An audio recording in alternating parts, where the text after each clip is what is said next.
Hey, it's Drew, or Diem Yogi with diemyoga.com. I'm an independent yoga teacher working with students in Des Moines and anywhere on planet Earth. I lead group classes, special events, and offer one-to-one guidance to help you step away from the stress and distraction of this modern life. Being an influencer can be challenging, but you found good company here. We believe that who you are, what you do, why you do it, and how you got to wherever you currently are matters very, very, very much. So let's step in and explore what's up for today.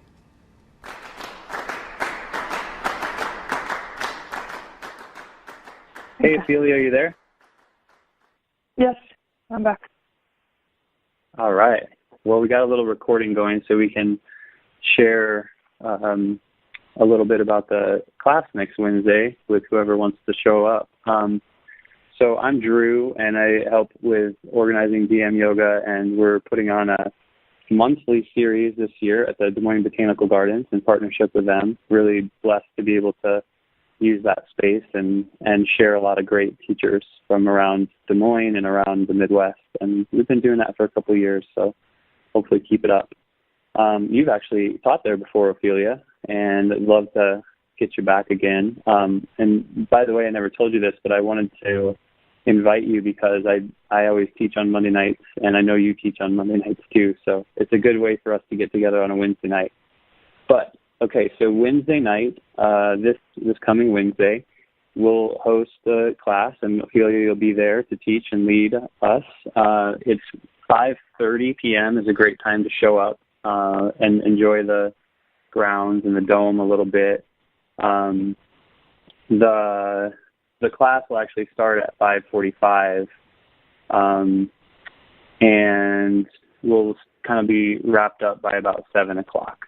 So 5:45 to 7, that's the plan. And Ophelia, tell us a little bit about you. You know, where did you come from? How did you get to Des Moines so that you could even be here to teach? And then we'll ask some more questions about your history and stuff too. But how'd you get to Des Moines, and what brings you here?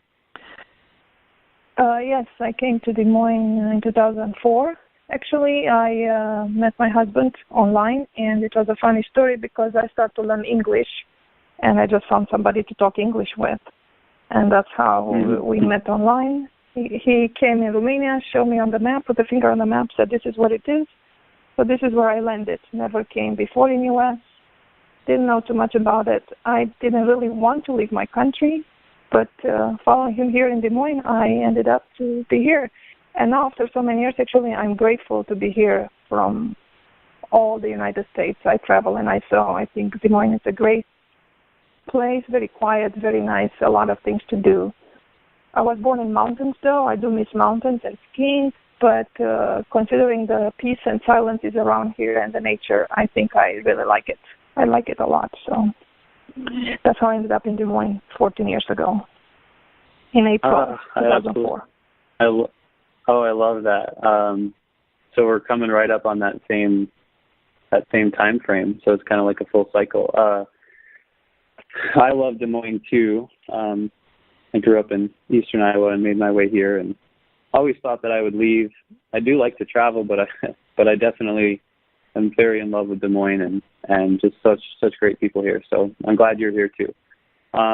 So let's see, what for this class specifically, what can people be expecting? There's a lot of yoga out there. What kind of yoga, how do you teach yoga currently? And what can people expect at this class on Wednesday? What would they be coming to? Okay, so thank you. That's a good question. So we'll do a hatha yoga session with poses, yoga poses, asanas based on balancing. So when I'm talking balancing, I'm talking about physical balance for people to learn to keep physical balance, because I know there's a lot of people as we age, they lose balance when they walk. Then we will help to balance emotions, which is very important to have emotional balance and mental balance, and become very centered, very in tune to our inner self, who we really are on the spiritual level. So we'll choose a series of yoga poses which will help to do all this, and also we'll focus on the energy flows and try to keep the attention focused, how the energy flow and how they help us to put us in resonance, to tune up our own inner body, let's say, our soul, our mind, our energies with the universal cosmic energies.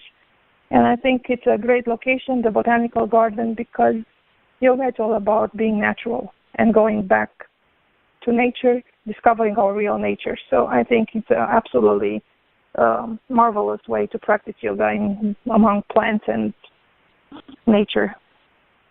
Well, that will enhance the effects and will add to the practice.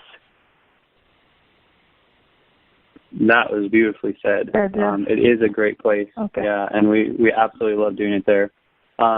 Just so anybody one thing, who's very detailed. Yeah, let me one thing to add here. Okay. I'll say this.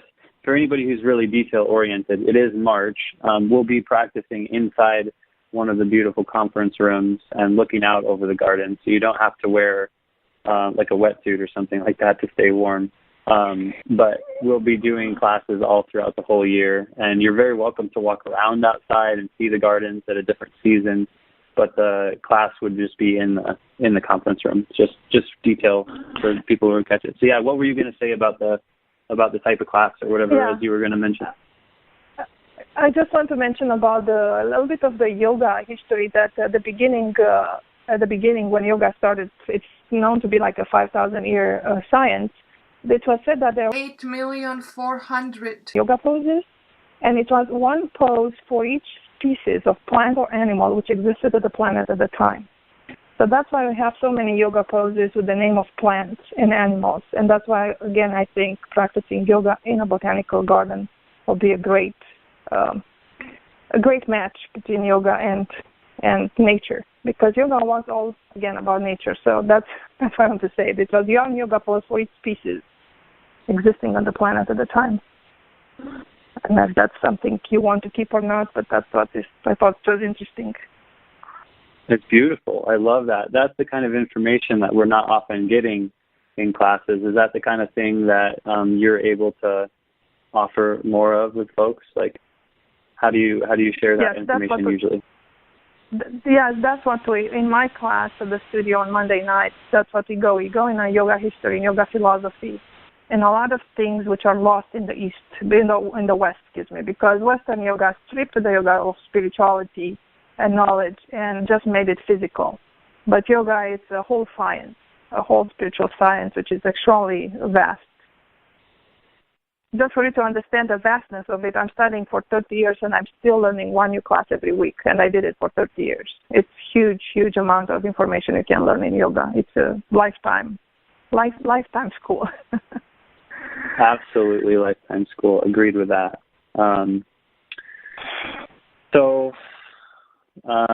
Let's see. I'm going to just make sure we cover everything. I didn't say the date earlier. It is the 28th, March 28th, Wednesday night. And if you don't make it, if somebody hears this later and they don't make it to class, they can always reach out to Ophelia and find out more about you. Where would you like people to hear about you and stay in touch? So there are a few places. I have a Facebook account with my name, Ofelia Mohr. Also, I have a meetup group. It's called the U.S. Yoga Academy, Iowa, because we have a National U.S. Yoga Academy, the U.S. Yoga Academy, Iowa. I also have a website, opheliamohr.com, and they can contact me through these medias, and they can send me emails through the website and or on Facebook or through the meetup. Okay. And do you teach other classes, or is it primarily just Monday nights? What are your offerings? What are you typically out teaching? So I do teach Monday nights. That's my class, or I teach the full yoga class as I learn it when I begin it. So then I teach senior yoga, teach different levels of yoga for seniors, starting from very beginner entry level. And that's the wonderful thing, because people in their 80s who never done yoga, they can start and they can begin to do yoga now. And I have a lot of them beginning to do yoga, and they cannot believe the benefits they receive. A medium and intermediate class, and then an advanced class with floor-only yoga poses. I do also their meditation class, and with the experience I gained in 7 years of teaching seniors, I started a YouTube channel, Ofelia Mohr YouTube channel, where I posted senior yoga classes for seniors who want to practice yoga, but they don't have access to an organized class. Because I know for certain age group, it's hard to go to classes, especially in winter, to drive and to walk in the ice. So they can do it home. The classes are organized and targeting their special needs like arthritis, back. I keep posting different classes there as often as I can. So that's pretty much my preoccupation with yoga. That is incredible. I really recognize and honor passion when I see it. And so I love that you're doing all of that extra work. It's more than you have to do. You could just show up and teach a class and hope that people come, or people can find you that way. But it's really to give back and provide the teaching that you've been learning and the beauty of yoga, so that others can find it too. So that brings up a question I'd like to know, like, how did you find yoga? How long have you been doing it? And what was life like before and what's it like now? I started yoga when I was 19, so I didn't have too much life before. I was just graduating from the high school. It was the first year when yoga became legal in Romania, where I'm from. Yoga was forbidden, probably the only country in the world which forbidden yoga during the communist time. Communism ended, the yoga actually exploded. Just for you to understand the extent that the yoga was there after the communism, in my hometown, which was it's the size of Des Moines, let's say, the first class, they came 200 people. They show up 200 people. So it was just a national movement. I did practice there yoga for about 14 years. Then I came in Des Moines, and I didn't know nothing about yoga here in the U.S. I noticed it was very, very different. And then I decided to see so many styles of yoga here. I noticed that was nothing like I was taught. So I decided to start teaching the yoga style I know, the yoga philosophy I know. And yoga helped me a lot because as a child I was very hyperactive. It's very hard to keep my mind in one direction, one place, and helped me to be focused, to be, let's say, to take the right decisions. I think this is the most thing I noticed. It helped me to take the right decisions and make right choices, and develop my empathy and compassion for people, to care for people. So whatever choices I take don't hurt others, but in the same time give me a fulfilling life, because it's not always good to just care for others and don't care for yourself. So it helps me to balance my personal life with people around me and live in harmony and be actually having a fulfilling life, which I really enjoy now. I'm glad, I'm happy with everything I do. I don't have any missing in my life, and I think I credit that to yoga, helping me and teaching me how to make balance and find balance in my life. Well, that is, I would say, certainly the goal of yoga, and also like a very good advertisement for why someone would want to do yoga. But I would, and I align with that a lot myself. I was certainly raised and diagnosed with attention deficit disorder and all those labels, and then found yoga later in life and learned to reverse some of that stuff and really wake up with a real passion and zest for life as well. I won't go into my story now, but I would echo everything that you just said. Absolutely. Yoga is certainly Thank you. The help, and continues to be the help to continue to purify and clean up any little sticky things that kind of keep showing themselves. Would you say that that's similar for you, that like you continue to discover things and find things that you're like, well, I didn't really like that so much, but now I got to do something about it? Absolutely, and I think that's one thing what yoga brings is the awareness. People do not know why they don't feel good. They don't know why they are miserable. They don't know why they suffer. But yoga helps you to pinpoint these things and notice, hey, today I don't feel good. I have a headache because this specific problem. And then you are able to do something about it once you become aware of it and you know what it is. And I do notice that people who practice yoga, better they come in touch with their heart, with their mind, with their soul, their physical body too. They start to feel their physical body different. So they know that, for example, their back pain can give them a different pain, and connections like this. I mean, it's an amazing holistic practice which can help you to align all aspects of your life. And that's true. You can pinpoint and make choices and be able to reverse things because now you know what to do, and also you have the tools and you know how to do it. Yoga gives a lot of tools to address a lot of problems in your life. Thank you so much. I'm going to just follow my intuition a little bit. Let's say somebody can't make the Wednesday class, or they never get a chance to meet you, or they hear this recording and the class is already over, and they can't make it to your class. Just what's one thing that you could give them on this call right now that would be a good little practice or a little centering technique, whatever it is you feel called to share, that might really resonate with somebody who's sort of a beginner or even an advanced practitioner? Oh, yeah. So I think what people should learn and pay attention is to their breath, because this is